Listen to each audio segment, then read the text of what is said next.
하실 때 괜찮아요? 그때 자연을 말씀하시잖아요. 자연적으로 적응하는 단계 제가 감동을 받았어요. 근데 인간의 몸은 제가 이제 고산증이 있다고 약을 먹으면 내 몸은 고산증에도 반응해야 되지만 이 약에도 반응해야 돼. 그렇죠. 이 몸은 되게 헷갈리는 거예요. 어느 놈하고 마주쳐야 될까. 그러니까 그래서 저도 약을 안 먹어요. 가능하면 안 먹어요. 왜냐면 아주 못 버텨서 염증이 심해지거나 이런 거는 먹어야 되지만 안 그러면 이 몸이 뭐랑 헷갈릴 거 아니겠어요. 그래서 진짜 참 말씀 잘해줬다.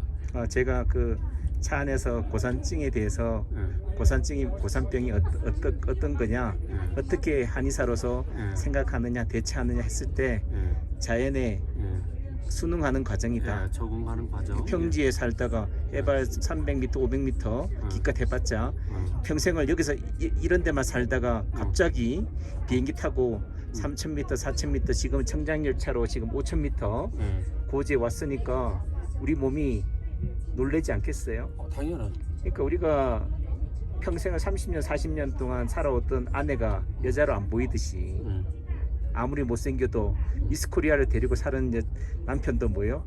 옆에 예를 들면은 청소하는 아줌마만 봐도 눈이 뒤집어지는 이유가 결국은 뭐예요? 새로운 상황, 낯선 상황에 자극이잖아요. 이 고산병이나 고산증도 자극인 거예요. 이 자극에 대해서 내 몸이 뭐 하는 거죠? 반응하는 거예요. 그렇죠. 그 반응이라는 의미는 또다시 평형 균형을 찾아가는 건데 우리는 그것을 기다려주지 않는다. 왜 기다려주지 않느냐? 결국은 자본주의에 상업주의에 돈에 소비재로 전락되어 있기 때문에. 그거 대단히 중요한 얘기네요. 그러니까 슬퍼요. 제가 어떻게 보면은 우리 그 아재 여행사 구 대표님이 본인이 20년 넘게 수미산도 그렇고 이렇게 고산증으로 본인이 직접 일반인들을 상대로 해왔는데 뭐 산악 전문인들은 본인들은 거기에 최적화되어 있지만은 그런 부분들이 정말 인터넷이나 이런 유튜브에 전혀 정보가 어찌 보면 전부 다 가짜 정보죠. 내지는 다 짜집기예요. 그렇지. 카피한 거라고. 누구의 것을 그냥 그대로 답습하는 방식인데 그런 의미 속에서는 전혀 도움이 안 되는데 라는 차원에서 보면은 제가 그런 부분에 대한 어떤 고산병에 대한 개요부터 시작해서 예방약에 대한 허상 또 우리가 이런 상황을 어떻게 받아들여야 될 것인가를 제가 블로그로도 썼지만은 인체파동원리 남창규 한의원 했지만은 결국은 네이버에서 검색이 안 돼요. 그 말은 네이버에서 남창규를 뭘로 보느냐? 자본주의에서 제외된 별 돈이 안 되는 돈이 된다는 의미는 광고주가 좋아하거나 광고가 붙을 수 있는 그런 홍보성 기사의 글을 써야 되는데 그럼 예를 들면은 고산병, 고산증이다라고 한다면은 어떤 광고주가 좋아하겠어요? 예를 들면은 특정 약을 자꾸 뭐요? 언급해주는. 그렇지. 그 무려 노이즈 마케팅도 마케팅이라니까. 그렇지. 효과가 있든 없든 그걸 언급해줘야 되는데 그걸 언급하지 않고 자연주의, 수능, 적응 또는 내지는 결국은 이 고산증에 대해서 저도 느끼는 거지만요. 저는 한의사니까 그렇다고 한의사라고 무조건 약을 안 먹는 건 아니에요. 저는 결국은 자연주의라는 결국은 인생을 살아온 입장에서는 자연주의가 답이다. 자연스러움이라고 하시잖아요. 결국은 자연스러움이에요. 그 말은 우리는 자연이 아니다라는 거지. 인위적이다는 거지. 결국은 인위적인 것과 자연과는 뭐 할 수밖에 없다. 상충될 수밖에 없다. 그렇지. 충돌이 일어날 수밖에 없다. 충돌이 일어나는 의미 속에서는 그 지금 이제 티베트 강들을 보니까 물이 불어나니까 엄청난 급랑이 일어나요. 그 왜 일어나겠어요? 그 물 속에 뭐가 있겠어요? 거대한 바위라든지 뭔가 걸림돌이 있으니까 충돌이 일어나니까 경랑이 일어나는 거잖아요. 그 말의 의미 속에서는 결국 만남이 뭐가요? 충돌이 되는 거지. 그걸 고산병인 거고 적응하는 과정이 두통이나 어지럼증, 뭐 눈이 빠질 것 같아, 속이 메시꺼릴 것 같아, 토할 것 같아, 어지럽다, 손발이 마비가 온다 이런 부분들이 나타나는 부분들인데 우리는 이걸 뭐래요? 상업주의로 가면 뭐 해야 돼요? 이거는 나쁜 겁니다. 그렇지. 이런 일은 사전에 미리 뭐 해야 된다? 예방해야 돼요. 근데 그걸 뭐 공짜로 그냥 그저 되면 안 되니까 공짜 정신 없다니까요. 그냥 견디면 돼요. 그거 공짜잖아요. 그러니까 약으로 이런 약을 드세요. 이렇게 하세요라고 되는데, 근데 어떻게 보면은 결국은 이것도 충돌이지만은 아까 또 약도 뭐예요? 충돌이잖아요. 그러니까 더 우리 몸이 헷갈린다라는 관점에서는 그냥 차라리 고스란히 우스님처럼 그냥 약을 안 먹고 그냥 가서 고산증을, 지금 또 약간 감기 몸살기도 눈이 핏발이 서는데도 저는 잠깐 낮잠을 잤단 말이에요. 꼿꼿이 지금 뭐 부처님처럼 자불처럼 앉아 계시잖아요. 결국은 그 상황을 오롯이 그냥 감내하고 받아들이는 입장이 되는데, 문제는 모든 사람이 우스님의 내공이 아니다. 그러니까 그 평범한 일반 범인들의 차원에서는 어떻게 돼야 되느냐라는 관점에서는 결국 그 방법을 결론을 주어주는 측면도 되지만은요, 결국은 이것도 답이고 저것도 답이에요. 그 말의 의미에서는 결국 원리가 중요하다. 왜 그게 생기는지에 대한 이유를 아는 것이 중요한데, 사람들은 이유는 궁금하지 않아요. 그래서 안 아프게만 해주세요. 근데 지금 당장은 안 아플 수가 있어. 하지만 산 넘어 또 산이에요. 그 당장 이 산을 넘어가야 되는, 그러니까 우리가 아이를 붙잡고 요 고비를 넘겨야 되는 엄마 입장에서는, 아빠 입장에서는 요 고비만 넘으면 괜찮아져 하지만은, 아빠나 엄마가 이 고비를 넘긴다고 해서 끝나는 게 아닌 줄 알지만은 이렇게 감원 이설도 또 필요하다는 거지. 그렇지. 예, 그것도 치료다는 부분도 되고, 또 내지는 이 파동의 관점에서는 우리 몸은, 우리 뇌는 제일 아픈 통증만 인지해요. 모든 걸 다 감대했다간 복잡해서 못 느낀다니까. 지금 말대로 이 고산증인데다 약이 이것저것 다 들어오니까 뇌에서 정리를 못해요. 그렇지. 예, 그것도 한 방법이야. 예, 정리를 못하게 해서 헷갈리게 하는 것도 방법이고, 또 이런 방법에서는 굳이 약을 많이 먹거나 이렇게 하는 것도 좋지만은, 그렇게 하지 않는 방법에서는 내가 지금 가장 힘든 게 뭐냐, 제일 아픈 힘든 통증, 제일 통증을 찾아내서요, 그보다 더한 고통을 주면 돼요. 그러니까 지금 고산증 힘들잖아요. 그럼 딴 데 정신 팔리게 하면 돼. 제가 지금 저랑 둘이서 지금 고산증을 이겨내는 방법은 뭐예요? 주변의 풍광에 관심을 안 가지고 오직 우리 대화에만, 취미에만 집중하는 거죠. 그러니까 그 말은 결국은 어떤 병이든지 어떤 고통이나 어려움에 있어서 내가 지금 죽음 같은 두려움에 있다, 암에서 내가 죽을 것 같다라고 한다면은, 결국은 또 다른 데 관심을, 죽을 만큼의 고통이나 관심을 주면 되는 거죠. 그렇지. 그러면은 좋은 말씀이에요. 고산증이 이런 게 되잖아요. 예. 지금 약을 먹는다는 것도 뭐예요? 약을 먹는 동안은 내가 증상이 개선될 거라는 믿음, 또 다르게 환상, 기대, 착각이에요. 그리고 우리 그 김광선 원장님 하는 얘기가, 약 먹자 말자 바로 효과 안 나는 게 아닙니다. 2시간 정도 지나야지 나타나요. 그건 너무 사실적인 거야. 그건 너무 양방적인 사고방식이지. 근데 지금 환자한테 그런 얘기 하면은 더 불안하죠. 이 약 먹으면은 괜찮아질 거예요. 굳이 진실을, 사실을 얘기할 필요는, 팩트가 중요한 게 아니다. 지금 환자는 뭐 아파 죽겠다는 입장에서는 당장 약 먹고, 맞아요. 예, 낫기를 바라고, 또 약을 먹었기 때문에 심리적으로 뭐예요? 안정이 돼요. 그래서 그런 의미 속에서는 저도 주변에서 뭐 유튜브를 보든 책을 보든 또 저한테 질문하는 게, 효과 있습니까? 이런 침 효과 있습니까? 약 효과 있습니까? 원장님이 침을 놓으면은 약을 먹으면 낫습니까? 라고 얘기하지만은, 그 낫느냐 안 낫느냐, 언제 낫느냐 안 낫느냐가 사실이 중요한 게 아니다. 어떤 사람한테는 그게 중요하겠지만은, 절실한 사람, 지금 당장 죽을 것 같은 고통이 있는 사람한테는 뭐예요? 그리고 홍환호 박사님이 하는 얘기가, 암 환자가 말기암 환자인데 죽을 것 같아요, 너무 힘들어요. 그 환자한테 해줄 수 있는 말이, 남창기 원장 당신은 뭐겠냐, 내가 했던 말이 사람마다 다 다르지 않느냐. 다만 그 사람이 처한 상황, 성격이 다 다르다니까요. 그 의미 속에서는 그렇게 우선은 뭐 공감이나 소통이 답이 아니겠습니까? 제가 해줄 수 있는 답은 그렇다. 그러니까 그 홍 박사님 하시는 말씀이, 내가 50년 넘게 신경정신과를 현업으로 뛰고 있는 입장에서 남 원장의 그 말은 아직도 뭐 교과서적이다. 그러니까 자기의 언어로 체화되어 있지 못하다. 내 언어로 말해야 되는 거지. 그렇지. 남의 언어로, 남의 말로 하면 아니다. 자기는, 당신은 의사인 나도 70평생을 살아 나도 죽습니다. 그러니까 환자가 음. 눈물을 줄줄 흘리면서 그제서야 근데 딸 이야기를 하더라는 거지. 자기 이야기를 하지 않고. 그 말은 그런 부분에서 이제 어떻게 그 수렁이나 늪에서 우선은 빠져나왔다는 거죠. 중요하죠. 예.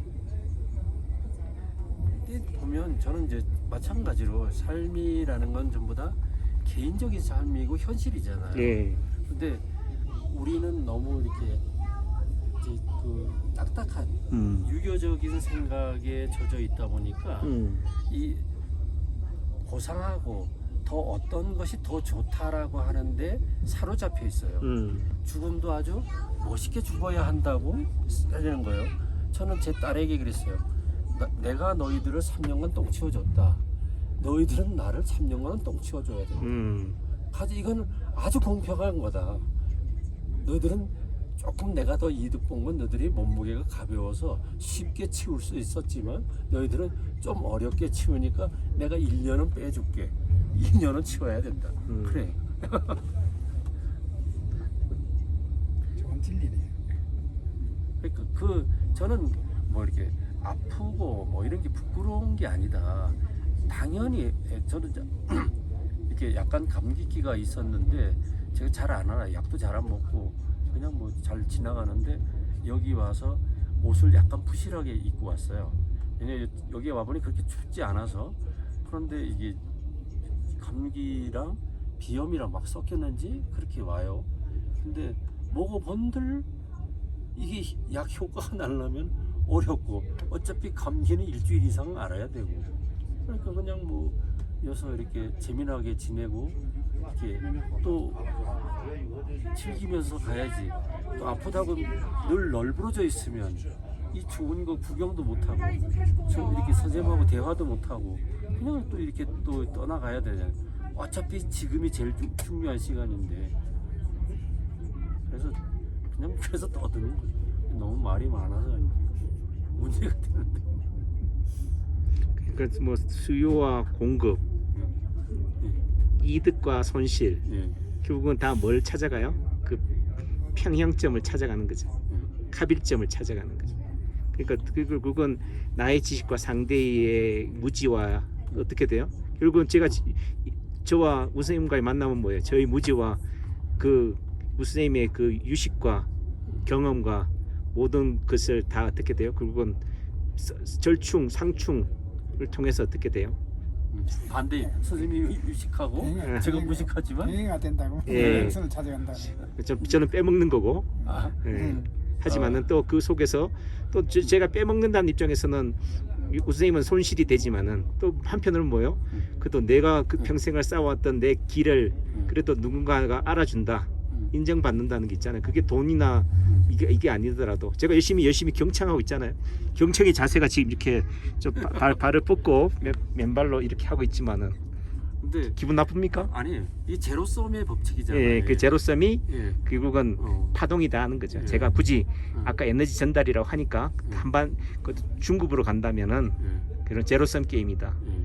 그래서 사람들은 이제 제가 이제 상업적으로 말씀을 드리면 상업에서 그 장부를 정리하는 것이 장사하는 것만큼 소중해요. 예. 그 장부의 정리에 가장 중요한 게 제로섬의 법칙이에요. 양쪽의 균형을 맞춰서 항상 금액을 맞춰 놓는 거예요. 그런 생각을 한 사람들이 누구냐면 개성 상인이에요. 고려 상인인데 고려 상인들이 그런 생각을 한 게 고려 사계치예요. 사계치인데 그 장부에서 가장 중요한 게 어떤 재산 가치와 손실 가치인데 크게는 뭐냐 하면 이게 자산이냐 비용이냐를 따져요. 그러니까 자산은 부채도 선생님한테 내가 돈을 빌린 것도 자산이에요. 그리고 저는 자산이 많은 사람입니다. 예, 많이 빌릴 줄 아는 사람이 부자예요.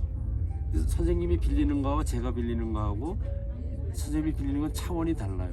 그래서 우리는 자산을 얘기할 때 사람들은 부채를 빼놓고 내 것만 자산으로 해요. 그 사람은 이제 큰 사람, 생각이 더 큰 사람은 못해. 그 사람 요거로만 이렇게 살아야 돼. 그래서 크게 빌릴 줄 아는 사람은 큰 자산가예요. 그러니까 우리나라 사업하는 사람 치고 은행돈 엄청나게 안 빌린 사람이 없어요. 그러니까 그런데 이쪽에 보면 부채가 있거든요. 자산과 부채가 있는데 부채 쪽에 균형을 이렇게 쭉 맞다가 여기에 자본금이 들어가 있는 거예요. 그래서 양쪽을 늘 맞춰놓는 게 이쪽에 수익이 있으면 이쪽에 비용이 있는데 수익과 비용인데 비용이 더 많으면 큰일 나잖아요. 그러니까 비용이 많으면 큰일 나니까 비용이 많지 않게 하면 여기 맞추려면 단기 순이익이 이쪽에 하고 비용이 커졌어. 그러면 단기 순손실을 수익 쪽에도 나누는 거예요. 그래서 항상 제로섬 똑같이 맞춰주는 그게 장부의 가장 큰 원리예요. 그래서 세상은 그렇게 상업적인 것처럼 맞춰가는데 그 맞추는 거를 나를 중심으로 맞추면 곁에 사람이 없어요. 근데 어떻게 타협점을 찾는 사람이 최고 고수예요. 선생님하고 저하고의 타협점. 예. 내가 선생님한테만 맞추면 골이 아파. 예. 한 번만으로 끝나. 예. 근데 둘의 타협점을 적절히 맞추면 이거를 가지고 저는 직이라 그래요.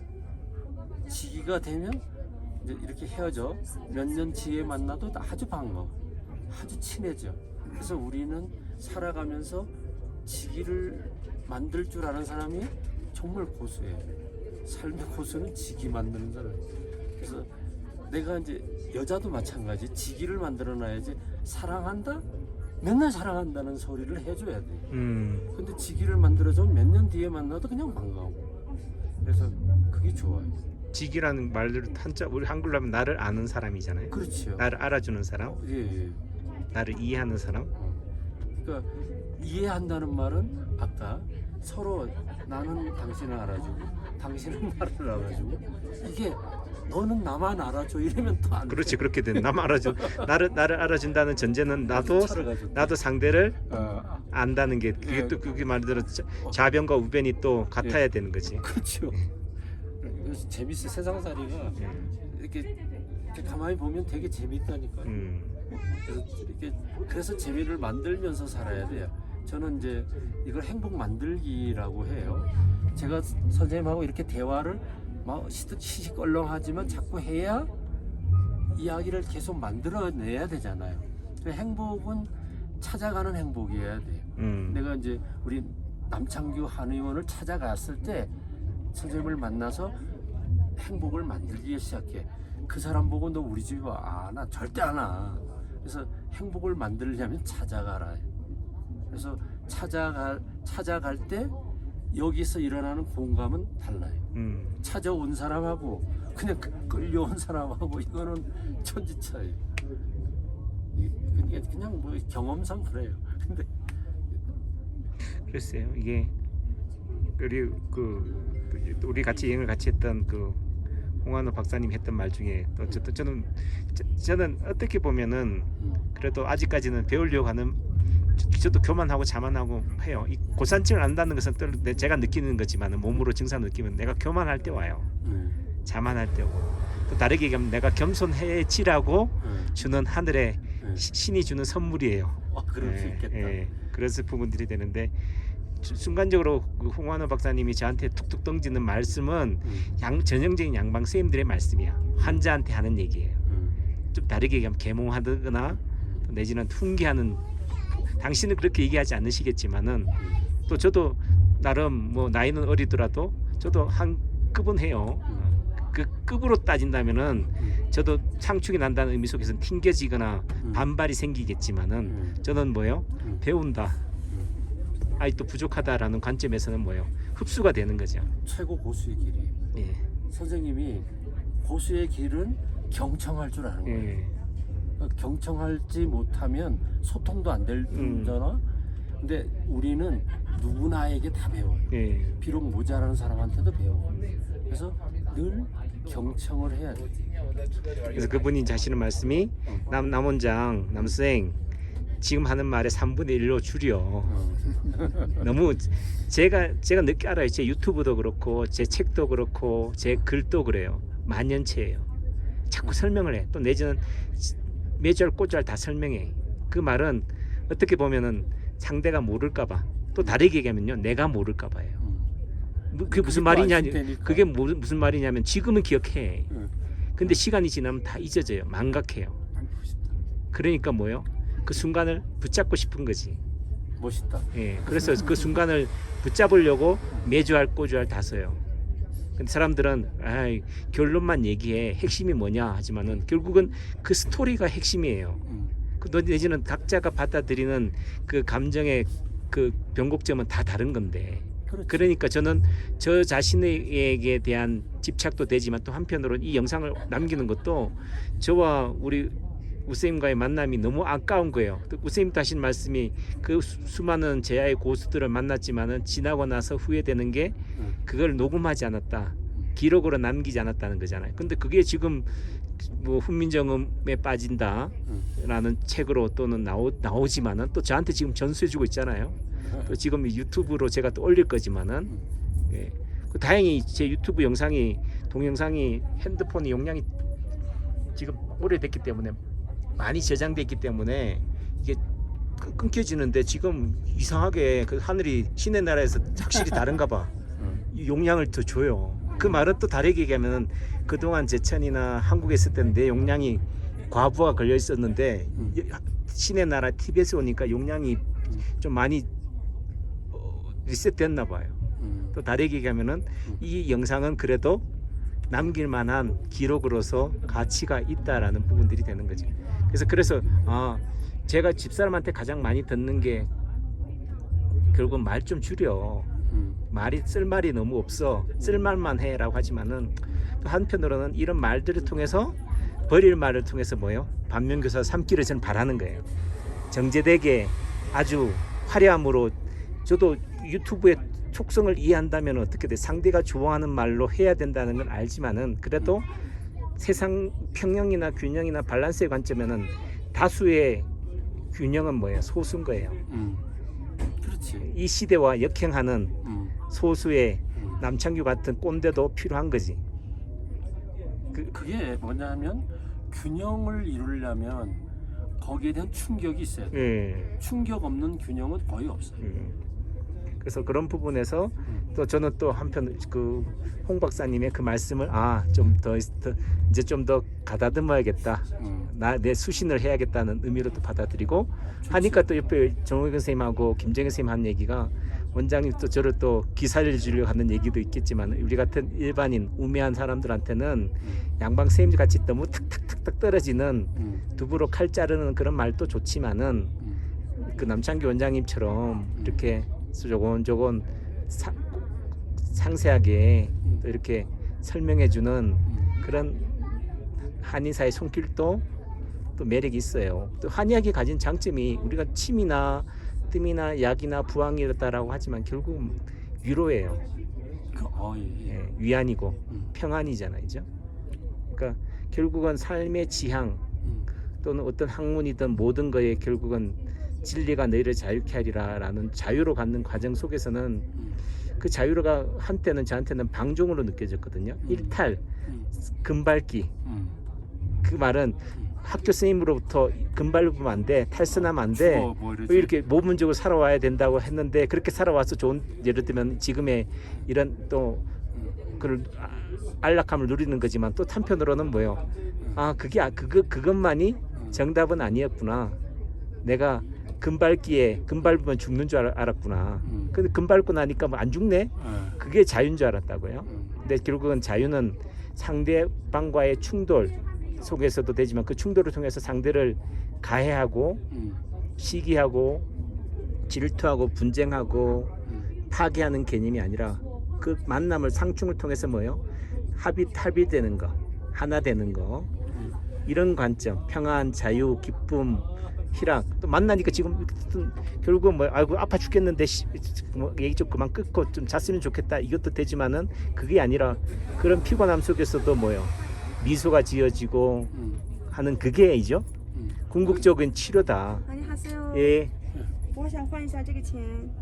예. 5,000원짜리 두 개. 5천짜리 너무 갖고 싶은가 봐요. 예. 한국은 바꿔준다고. 한국도 한번 찾아보자고요.